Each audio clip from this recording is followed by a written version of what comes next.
Hello, everyone. Welcome to today's session. This is the last session of the School of Wisdom, of the mini workshop we are doing. Excuse me, sir? Could you put a bit louder the mic? Welcome to the online delegates. Also, today is a very hot day here in Chennai.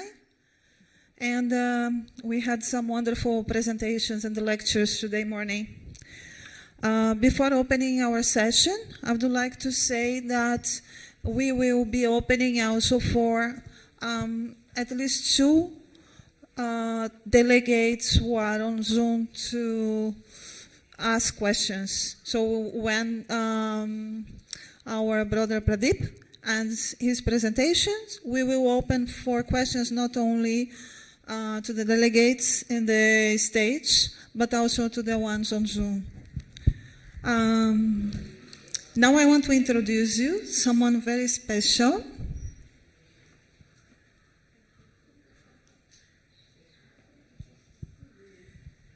Yes, this there is a dog, a female dog here in Adyar. She gave birth a few days ago.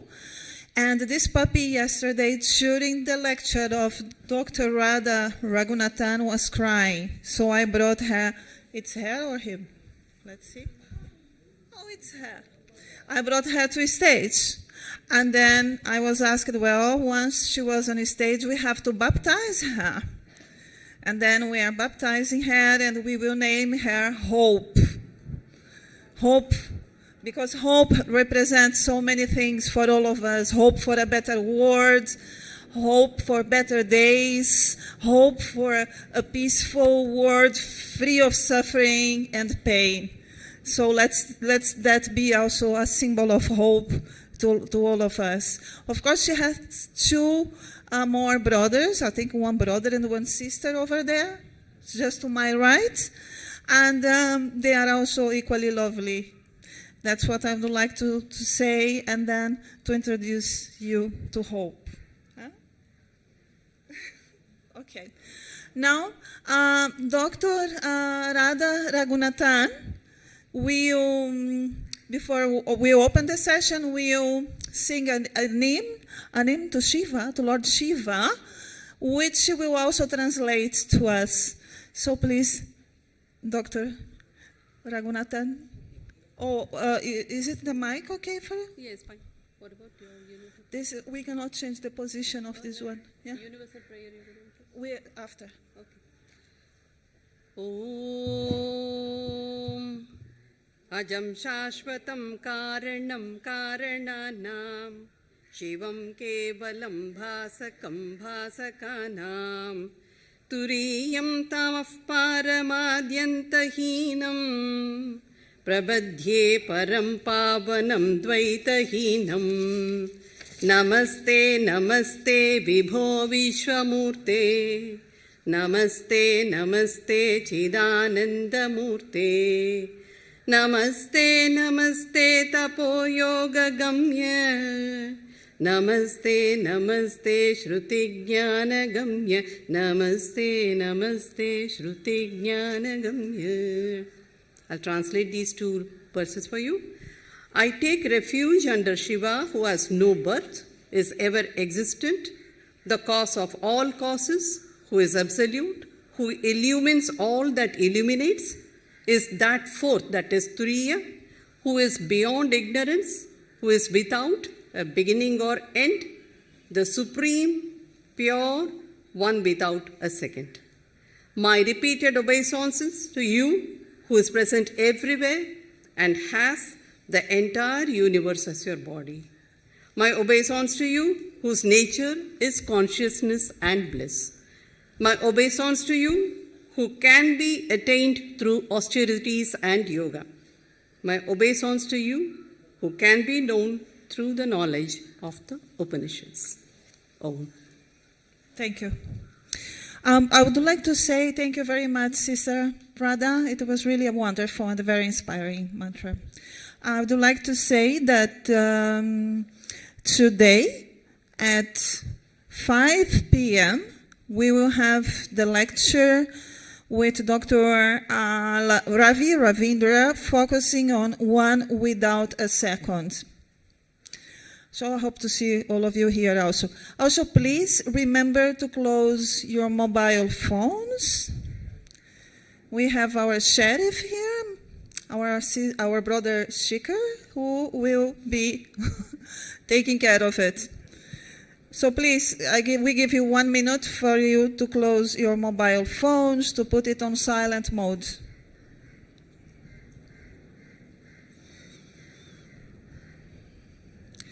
And tonight we also will have a wonderful presentation, which is a classical dance performance at the Adyar Theater here, where we are.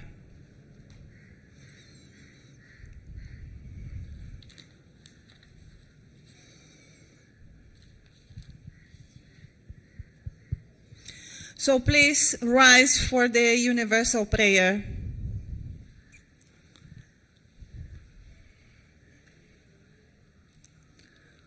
O hidden life, vibrant in every atom,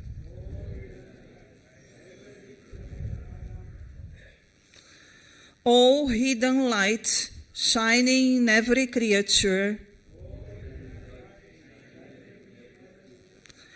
O hidden love, embracing all in oneness,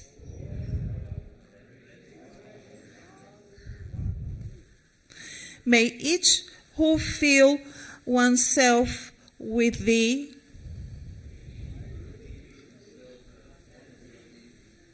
may know he is therefore one with every other.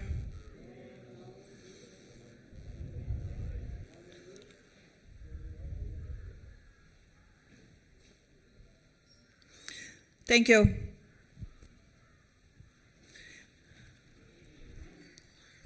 Now it's my honor to introduce our brother Pradeep Gohil, who is the president of the Indian section of the Theosophical Society since January 2017. He did his schooling in Bhagnavar, graduated from a school in California as AFS scholar, studied chemical engineering from BITS, Pilani, did MS in chemical engineering, MS in plastics, and MBA from the USA. Worked there for 8 years, returned to India, and got a degree in law. He worked as a plant manager of Associated Rubber Industries and as senior vice president of Excel Industries. He is president of the Indian section. The Theosophical Society addressed the Indian section. The Theosophical Society addressed the World Conference on Theosophy at Singapore in 2018. He is an independent director in 7 companies, was the governor of Rotary in Western India, represented India at the Parliament of Rotary in 2013, chairman of the Board of Governors of a Government Engineering College of Bhagnavar, taught several MBA subjects for 20 years, conducted goal-setting training for 30 organizations and a group of IAS officers of government of Gujarat. He was a consultant of UNICEF to improve the effectiveness of the Gujarat State Rural Development Department and make everyone responsible for their targets. He was a member of the Senate and the Executive Committee of the SNDT Mumbai for their targets. He was a member of the Senate of the Executive Committee of the SNDT Mumbai University. He is a member of the Board of Governors of the UPL University of Sustainable Technology. With that, I am very much honored to pass the word to our brother Pradeep Gohil. Thank you very much. The word is yours, please.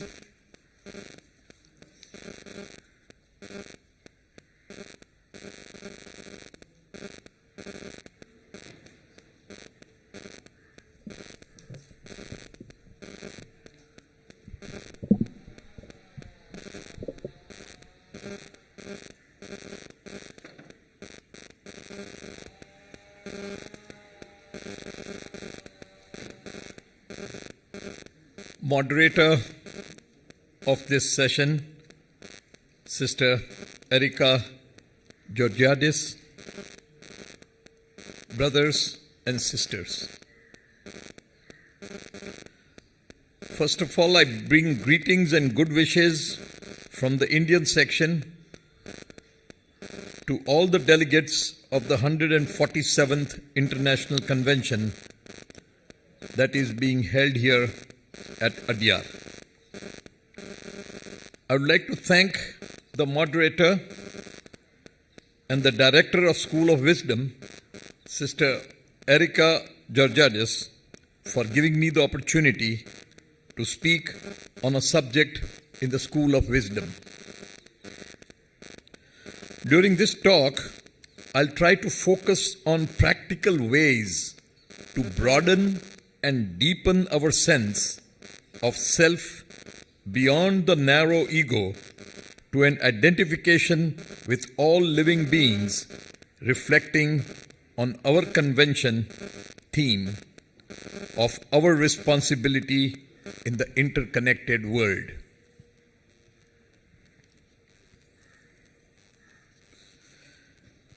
It is almost impossible for me to be able to define all the words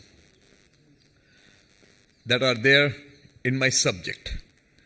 I'll be speaking today on Theosophy and Ecology, practical wisdom for living in the contemporary world. Let me start by defining some important words in the subject. Wisdom is an all-encompassing word and is defined as the body of knowledge, experience, understanding, common sense, insight, and good judgment that develops within a specified society and a given period.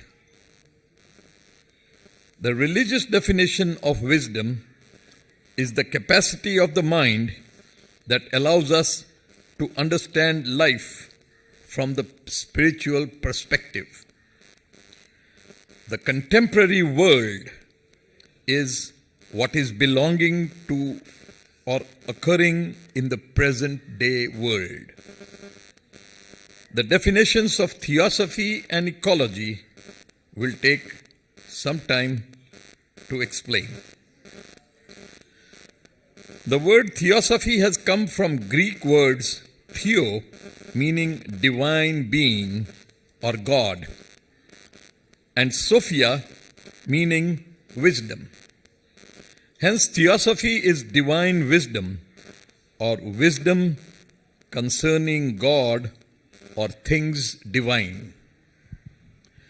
Others say that Theosophy is teaching of God and the world based on medieval mysticism and a mystical insight.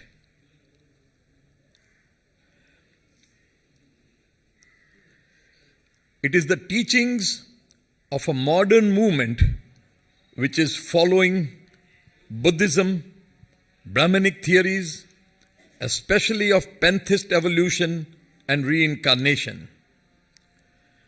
Still others say that Theosophy is any of various religions or philosophical systems claiming to be based on or to express an intuitive insight into the divine nature, but denying the existence of any personal God.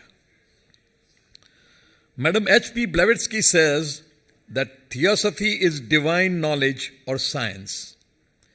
It is divine wisdom or the wisdom of the gods. It is not wisdom of God as translated by some, but divine wisdom such as that possessed by the gods. The origin of the name Theosophy comes to us from the Alexandrian philosophers called lovers of truth. Hence also the motto adopted by the Theosophical Society, there is no religion higher than truth. The chief aim of the founders of the eclectic theosophical school, Ammonius Saccas and his disciples, were one of the three objects of its modern successor, the Theosophical Society, namely, to reconcile all religions, sects, and nations under a common system of ethics based on eternal verities. Dr. Annie Besant says that a man is truly a theosophist who has direct knowledge of God, which he has obtained through any religion or his own unaided efforts. Theosophy proclaims the possibility of such knowledge as the inevitable result of immanence of God. Man is a spiritual being, his self or spirit being an emanation from God, just as a ray of light is emanating from the sun. Hence, to know himself, his deepest self, is to know God.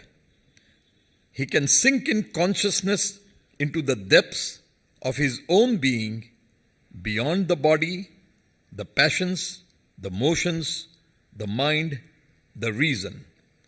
These are all his, but they are not him.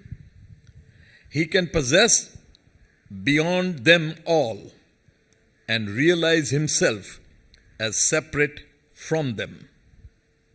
The pure I, pure being.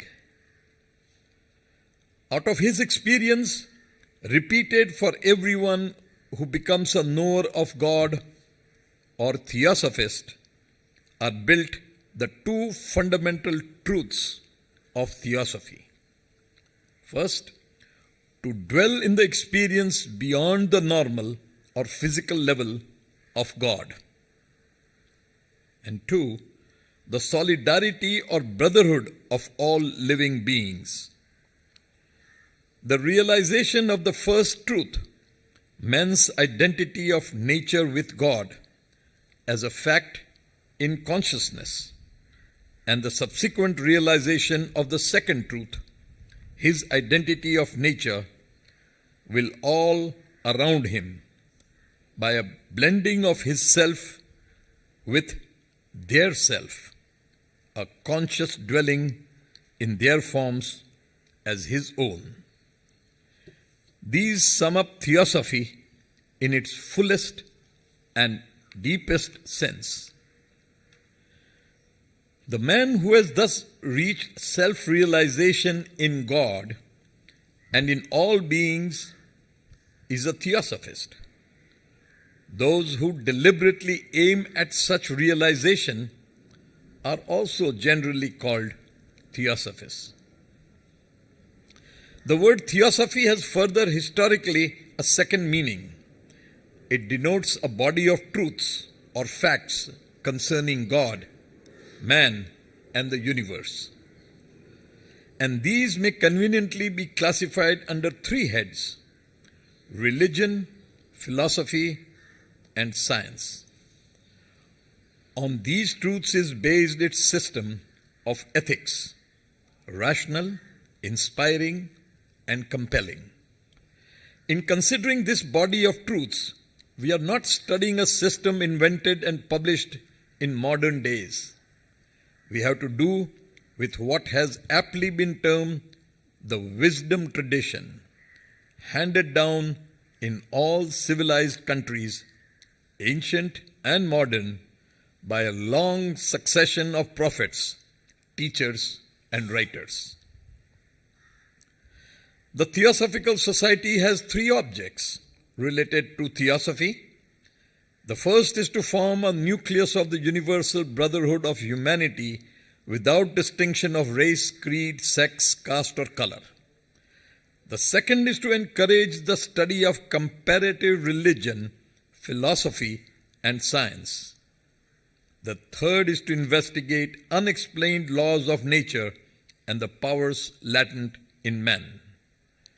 Finally, the mission statement of the Theosophical Society is to serve humanity by cultivating an ever-deepening understanding and realization of the ageless wisdom, spiritual self-transformation, and the unity of all life. We have now looked at what is Theosophy, and so let us look at the other part of our subject today, ecology. The Oxford Dictionary defines ecology as the study of the relation of organisms, plants, animals, and human beings, all living creatures, to each other and to their environment, especially as shown by natural cycles and rhythms and interactions between different kinds of organisms. The word ecology always takes your mind straight away to the environment. And the moment we think of environment, our thoughts will invariably go to the impending ecological disaster that humanity has created on our planet. Most of us are aware of this and have started to do what we can to reduce the damage. The young generation is very aware of this and doing their bit to mitigate the damage. The Theosophists would be more interested in the definition of Merriam-Webster dictionary, which defines ecology as the branch of science that focuses on the interrelationship of organisms and their environment as shown by natural cycles and rhythms and interactions between different kinds of organisms. These two definitions also make us believe that there is not only a physical ecology, which we can see, but also a hidden or unseen ecology, which we may call esoteric ecology. It is relatively simple to gather information about physical ecology, but it is not easy to learn about the hidden components of esoteric ecology. These components involve our relationships with others and our environment in imperceptible ways. Theosophy has taught us that human beings and other living creatures have an etheric double. The earth has something comparable to the etheric double, which Madame Blavatsky calls as astral light, and which is periodic in occurrence. It is intended to share perspectives about esoteric ecology and how our relationships with one another and the world in which we live physically can impact us. Theosophy teaches us that all that happens on the earth is recorded in the astral light. The thoughts, feelings, and actions of humans are inscribed in this medium and frequently polluted.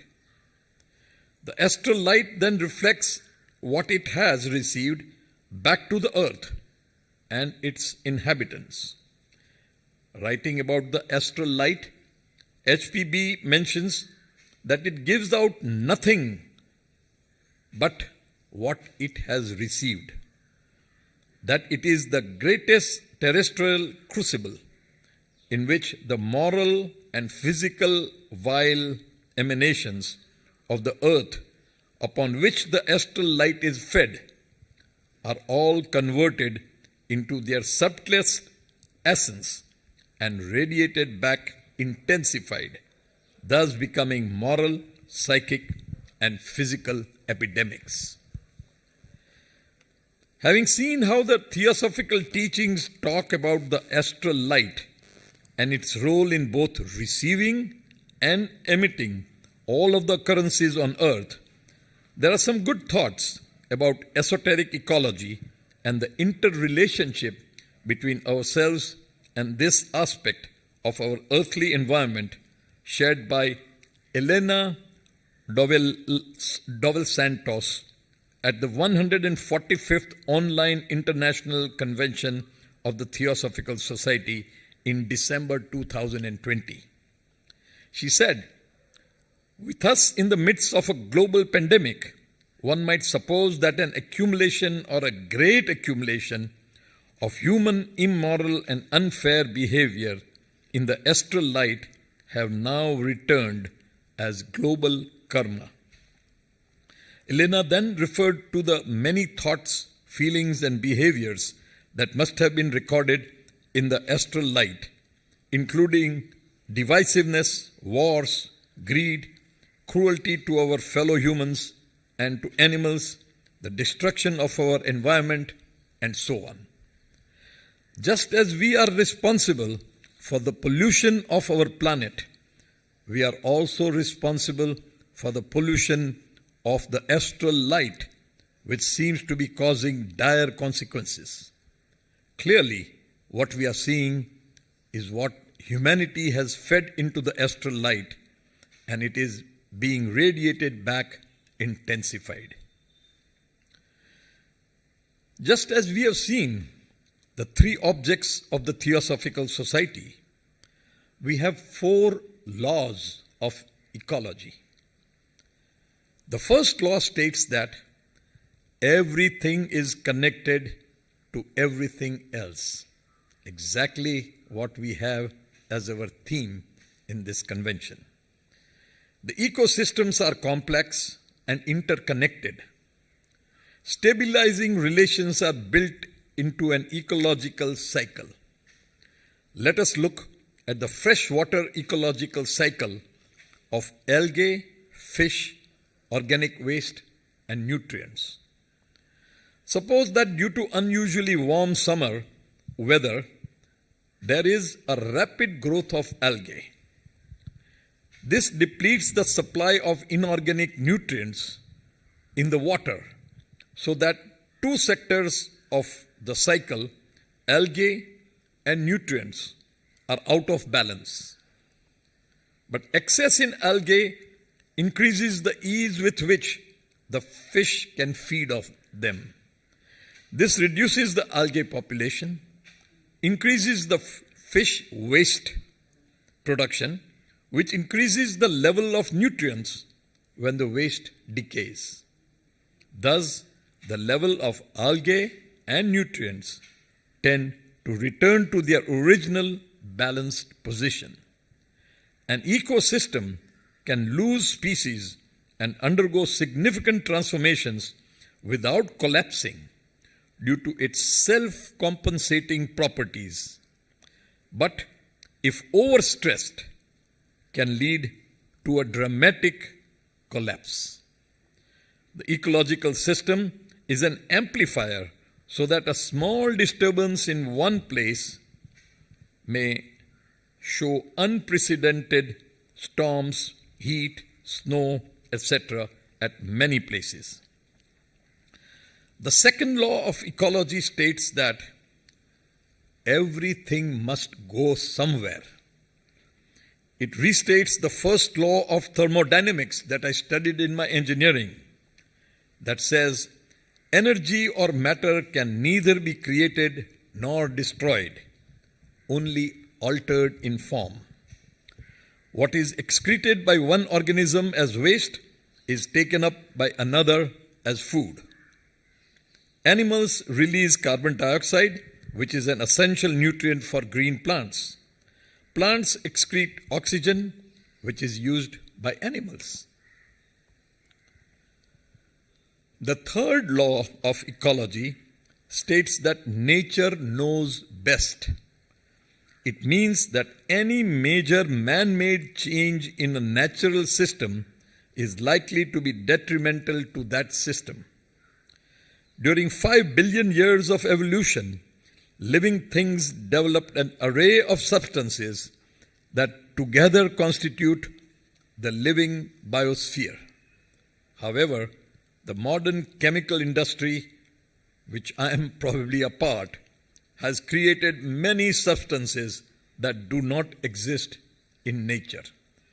But these compounds are frequently destructive to life, leading to mutations, cancer, and many different forms of disease and death. The absence of a particular substance from nature is often a sign that it is incompatible with the chemistry of our life. The fourth law of ecology states that there is no such thing as a free lunch. It means that the exploitation of nature always carry an ecological cost. The global ecosystem is a connected whole in which nothing can be gained or lost and which is not subject to overall improvement. Anything extracted from it by human effort must be replaced. Payment of this price cannot be avoided.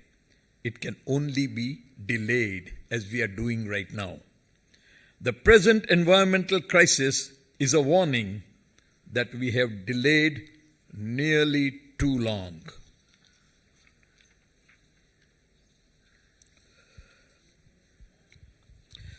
Now let us look at ecology in a theosophical perspective. The concept of ecology is widely known in the modern world, but not everyone knows very precisely what is meant by it. A scientific ecologist mainly studies the human beings and the minerals. The relation between the plant kingdom and the mineral kingdom is obvious. Plants take carbon dioxide from the air and give back oxygen to the air.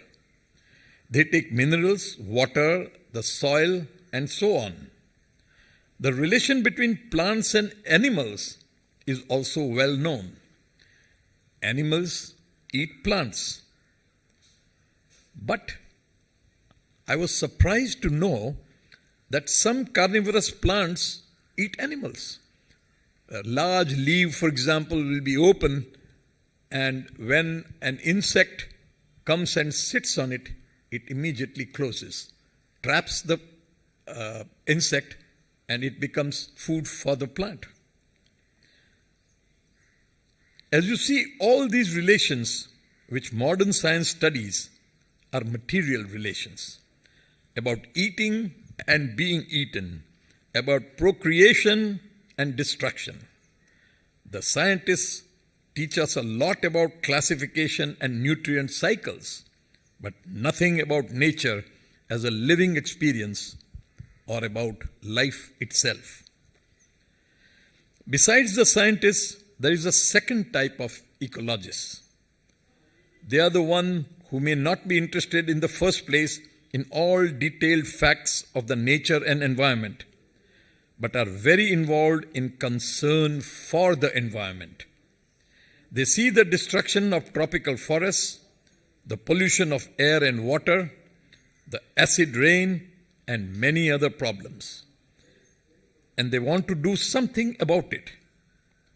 They form working groups, action groups, societies to protect nature, to protest against many forms of human behavior, or to produce educational material to educate people and make the general public aware of the precariousness of the situation. They use scientific data from research and give them a practical application. They may work out alternative forms of technology that are less polluting and destructive. Because of their own awareness of the awkward situation and fear for the future of humanity, they become compassionate. Nowadays, a number of people the world over spends a lot of their available time for the betterment of plant, animal, and human life, often as volunteers without asking for money. These people feel themselves connected in an invisible network that covers the whole earth. They may not phrase it that way, and they may not be perfect, but they form a real practical brotherhood in their compassion for the earth. The same kind of brotherhood Theosophy already has created. Many people think about the atmosphere in terms of chemicals, but they are not always aware that there is also such a thing as a mental atmosphere and mental pollution, which lies behind and is the cause of the actions that lead to environmental pollution and destruction, as well as to other problems with which mankind struggles. There is, however, a growing group of people who call themselves eco-philosophers or eco-sophists, who see all the manifestations of life as one interpenetrating and cooperating wholeness. Nothing can be done without, in some way, affecting all other things. We cannot harm nature without harming ourselves. Research shows that algae in the sea produce chemicals that influence the ozone layer. If this ozone layer is too thick, the plants would not grow. Were it too thin, we would get skin cancer. Some tiny organisms deep in the sea take care of the ozone balance in the atmosphere. All this point to the fact that the earth itself is a living being with a soul. I think it is one of the most important tasks we Theosophists can do for the world to speed the thought that consciousness and intelligence in some forms of manifestation are omnipresent in the universe. As long as Theosophy is a living philosophy, we have the great responsibility to be an example in practicing in daily life the highest ethics we are able to, based on the deepest philosophy which is available for mankind at this time. This applies to the little things we encounter in daily life, as everyone knows. The definition of ecology that I gave earlier gives us more room than the limitations of formal science. This definition allows us to investigate all kinds of relations between all kinds of organisms. According to Theosophy, there are many more types of living beings than only humans, animals, and plants. And there are many more types of interactions than those of eating and being eaten. We will now touch briefly on the fundamental theosophical teachings and bring them in relation with ecology and see what the consequences of these thoughts are in light of 5 doctrines. The first is the doctrine of hierarchies. It deals with the hierarchical structure of the universe and all forms of life in general, which are all intimately related. There is the hierarchical classification of the kingdom of nature. Science recognizes only the plant, animal, and human kingdom. The rest is non-living matter. Theosophy recognizes several kingdoms of living beings below the plant kingdom and above the human kingdom, and Theosophy recognizes no absolute dead matter. Below the plant kingdom is the mineral kingdom, and below it the elemental kingdom, which is unrecognized by science because they are invisible. The human kingdom also has the highly evolved men who do not commonly make themselves of physical bodies as we do, and are therefore invisible and unrecognized by science. But they are more important to us than the plants or animals that feed us, because they represent our future and our purpose of evolution. The higher nature is fully awakened in them, and they are filled with compassion. If the time is right, They even descend to the human kingdom and teach us. So if you really care for ecology, live in harmony with nature's constitution and laws in the most spiritual sense, you will be able to raise yourself spiritually. The second doctrine is the doctrine of cycles, or the doctrine of re-embodiment. Ecology studies the natural cycles and rhythms of nature we see everywhere. Day and night, the seasons, the movement of celestial bodies and atoms.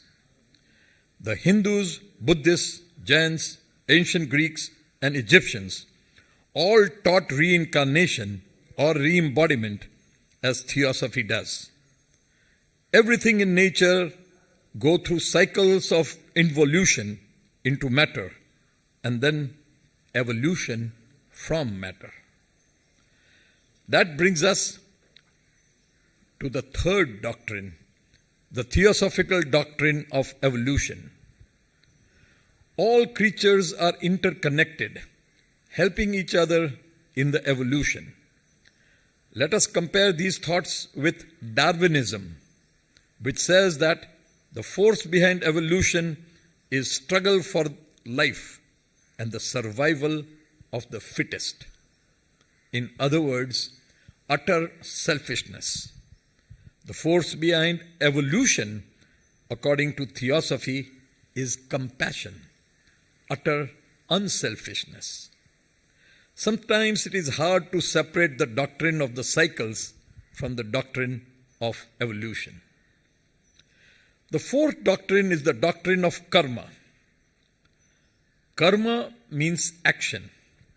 In ecological phrasing, we speak about interaction, thus expressing that every event taking place in an ecosystem affects other components and therefore the whole ecosystem.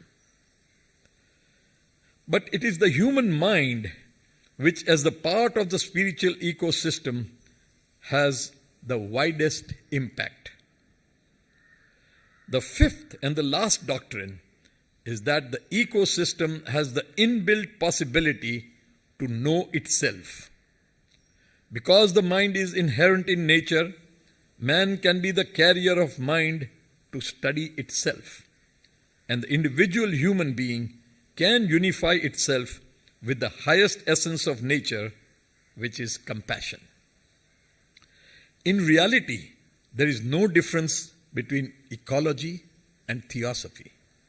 It is all about oneness of and interrelations between conscious beings. In fact, nature itself is our great theosophical teacher, if we only have eyes to look and ears to hear. Even if one cannot read or write, if one is prepared to listen and to look, the book of nature opens itself and can teach us on all levels.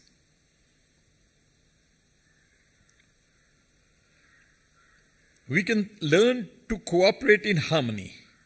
This will evolve our intuition, and we will learn to feel devotion for something that is greater than ourselves. We should have the greatest reverence for ecology and nature, our gurus, our teachers. So we have seen today how theosophy and ecology forms the practical wisdom for living in the contemporary world. I can sum up my talk by saying that philosophy is like being in a dark room and looking for a black cat. Metaphysics is like being in a dark room and looking for a black cat that is not there. Theology is like being in a dark room and looking for a black cat that is not there and shouting, "I have found it." Ecology is like being in a dark room and looking for a black cat using a flashlight. And Theosophy is like being in a dark room and looking for a black cat with the light of one's own consciousness.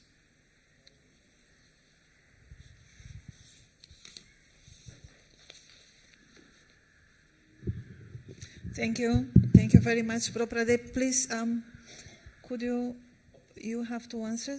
We are now opening for questions. If anyone, first of all, do we have any questions from the delegates on Zoom?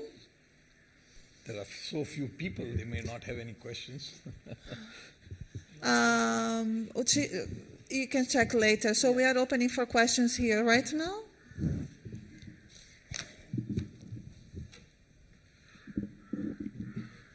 I hope you were able to hear properly, because I was concerned there was so much of talking by the mic people. They were probably talking and giving a lecture on the other side. Yes. Excuse me. Yes, sir. You were talking, sir, about the algae inside the sea, sort of balancing the Ozone layer. Ozone layer, yes. And then the general process in the ecology or the earth and its surroundings, that it sort of balances itself out. But now all these disasters that are about to come mean that not everything balances itself out. There are forces which are stronger than the balancing of nature. The destruction by, industry and overconsumption and, traffic and, air traffic and so on. So what kind of solutions should we be looking for? Very true, sir. What you said is absolutely right. This balance was a very delicate balance. Unfortunately, men created these large carbon dioxide gutting factories and emitting carbon dioxide and nitrogen oxide, which will use the ozone up, hence depleting the ozone, which cannot be balanced by the algae, because this is an unnatural thing that had happened. When natural things are there, there is no problem. The only way, unfortunately, countries are not agreeing to it, is to build huge ozone plants. And there are some experiments to this. They have built some ozone plants and just let ozone free in the atmosphere. Being lighter than air, it will rise up and hopefully cover up. But the magnitude of the damage that is done is so large that I don't know how many ozone plants would be required and how many years it would take to rectify this. So chemically, this is what I can answer, that there is a solution, but it is a very expensive solution. And no country wants to spend money for that because they don't get anything out of it. They think they don't get anything out of it. So that is probably the problem. But also, there is a possibility that when we set up the ozone plants, they will create some side effects later on that we will come to know when they are set up. True. That is very true. Fortunately, there is one good thing in that, is that there is no chemical reaction. It is just the two molecules of oxygen attaching itself with a catalyst-induced separation of oxygen. So it becomes O3 and O3 when you have 3 oxygen molecules. So luckily there is no side effect that we know till today. I don't know if something will come up in the future. One more question regarding this. You said that the countries are not willing to invest that much in creating ozone, but they're willing to destroy the earth and each other by war. Incredible amounts of war money pouring into Ukraine, for instance, and other places. There's so much, and then that shows that the preferences or the looking at the problem with the right perspective is not there. People are just blinded by making money through war rather than saving the planet, it seems. Very true, sir. I'd read somewhere that if the total amount of money that the European Union and the US has poured into this war, if it was used to protect the environment, it would have had definite, significant positive effects on the atmosphere. But that is where they don't mind spending the money. But when a US presidential candidate comes up and says that this is what he plans to do, he gets defeated. And defeated by using wrong means. So, All yes, right. Shikhar, we are not going to get questions from Zoom? No, Zoom. I think there is someone there. No, I think we'll check. Okay. Yeah. There is a question there, please.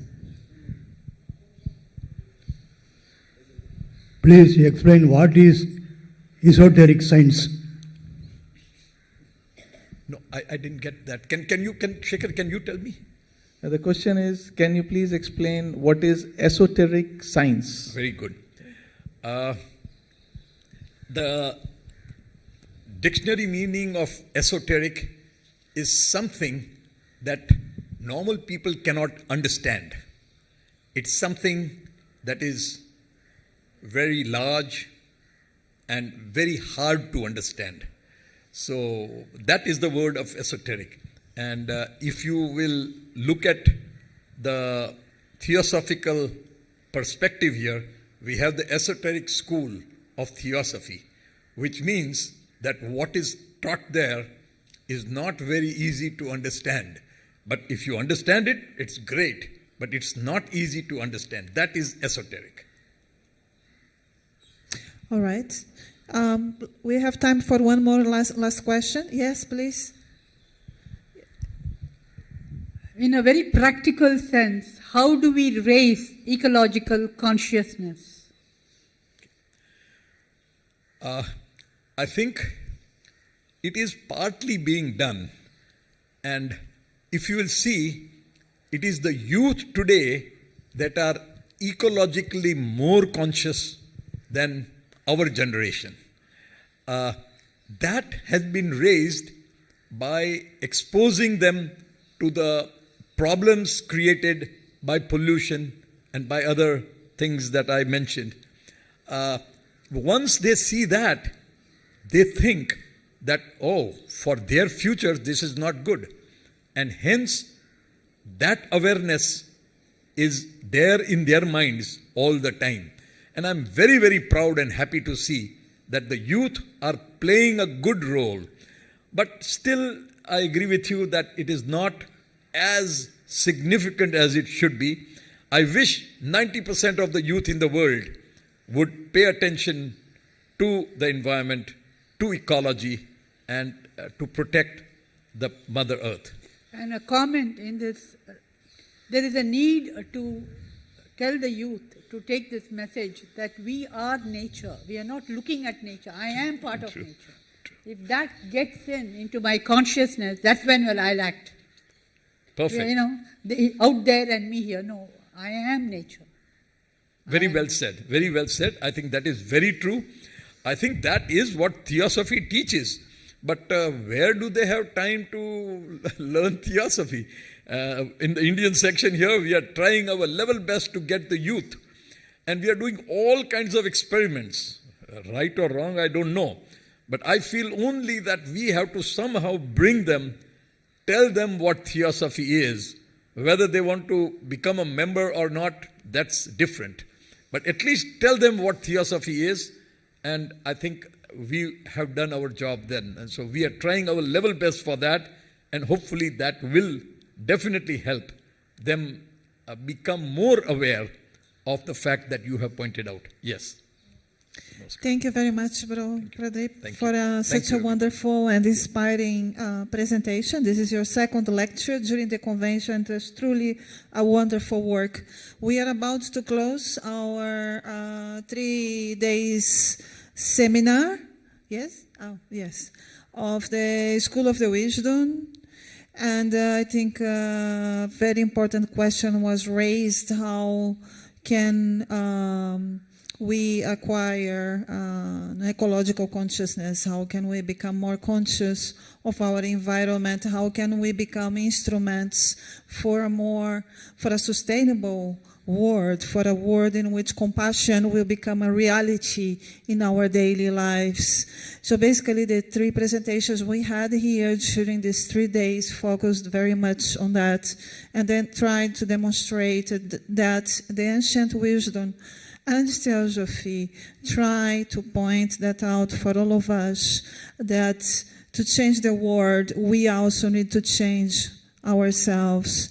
We need to understand that all living beings have the right to life, have the right to be respected, and we have to cultivate within our hearts a sense of compassion and gratitude. So thank you very much. I want to say, finally, to close today's session, that Hope, the puppy, has left the stage, but we still have hope. That Hope will be here in Adyar when we return next year, and we carry within our hearts hope for a better world, but not only hope. Let's act, and in any way we can, to try to change the world for a better place, become more conscious and more careful of all life around us. Thank you very much. We are closing today now our School of the Wisdom session.